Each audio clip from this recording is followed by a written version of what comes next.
ఆ జీవన్ దాన్ పోర్టల్ కానీ, అలాగే నోటో కానీ పోర్టల్స్ కానీ, అలాగే ఆయా రాష్ట్రాల్లో ఉన్నటువంటి, ఇప్పుడు ఉదాహరణకి తమిళనాడు వాళ్ళది ట్రాన్స్టాన్ అంటూ ఉంటారు, తమిళనాడు ఆర్గాన్ ట్రాన్స్ప్లాంటేషన్ ట్రాన్స్టాన్ అంటుంటారు. అలాగే మన రాష్ట్రంలో మనం జీవన్ దాన్ అనుకున్నట్టుగా ఆంధ్రప్రదేశ్ రాష్ట్రంలో కూడా జీవన్ దాన్ అనే అంటుంటారు. ఈ పోర్టల్స్కి వెళ్ళగానే మీకు ఒక చోట మీకు అవయవ మార్పిడికి సంబంధించినటువంటి ఆ పోర్టల్లో ఒక మూలకి మీరు డొనేట్ చేయదలుచుకున్నారా అని చెప్పి ఉంటుందంటే, ఆర్గాన్ డోనర్గా నేను మా పేరు రిజిస్టర్ చేయదలుచుకున్నాను అంటారు. పెట్టుకోవాలి. వాటి కార్డు ఎప్పుడు కూడా మీ జేబులో పెట్టుకోవచ్చు. ఎటువంటి అనూహ్యమైన పరిస్థితుల్లో దురదృష్టవశాత్తు మీకు ఏదైనా ఆరోగ్యపరమైనటువంటి సమస్య తలెత్తినా మీరు మీ కుటుంబ సభ్యుల ద్వారా మీరు బహుశా ఆ టైంలో మీరు నిర్ణయం తీసుకోవడానికి సాధ్యం కాకపోవచ్చు. ఒక యంగ్ పిల్లవాడు యాక్సిడెంట్ అయ్యి మరణావస్థలో ఉండి ఏదో ఆసుపత్రిలో అడ్మిట్ అయినప్పుడు, వెంటిలేటర్ మీద ఉన్నప్పుడు అతను నిర్ణయం తీసుకొని అవయవాలు తీసుకోండి అని చెప్పడం సాధ్యం కాదు.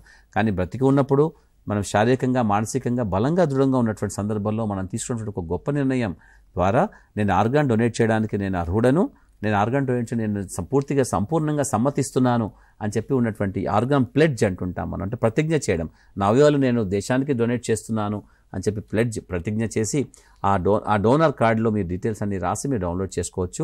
ఇది జీవన్ దాన్ పోర్టల్లో ఉంటుంది, మీరు తప్పనిసరిగా వెళ్ళండి. అలా కాకుండా ఆయా సంస్థల ద్వారా మీరు ఒక చోట 250-300 మంది కానీ ఒక చోట కానీ, లేదా 1000-1500 ఒక పెద్ద యూనివర్సిటీలో పనిచేసినటువంటి వాళ్ళు కానీ, లేదా కొన్ని 1,00,000 మంది దాకా ఒక సంస్థలో, ఒక భారతదేశం మొత్తంలో ఒక సంస్థలో పనిచేసినటువంటి వ్యక్తులందరూ కలిసి కానీ కూడబలుకొని మూకుమ్మడిగా ఒక్కసారిగా ఒకే ఒక రోజు మేమందరం కలిసి అవయవదానం అనే కార్యక్రమాన్ని ప్రోత్సహిస్తూ భారతదేశంలో మా తరఫున ఒకే రోజు మేమందరం కూడా మేము ఆర్గాన్స్ అంటే మా శరీరంలో ఉన్నటువంటి అవయవాలను మేము డొనేట్ చేయడానికి మేము ప్రతిజ్ఞ పూనుతున్నాము అని చెప్పి ఒక కార్యక్రమంలా చేసుకున్నాం. మాకు ఎటువంటి అభ్యంతరం లేదు.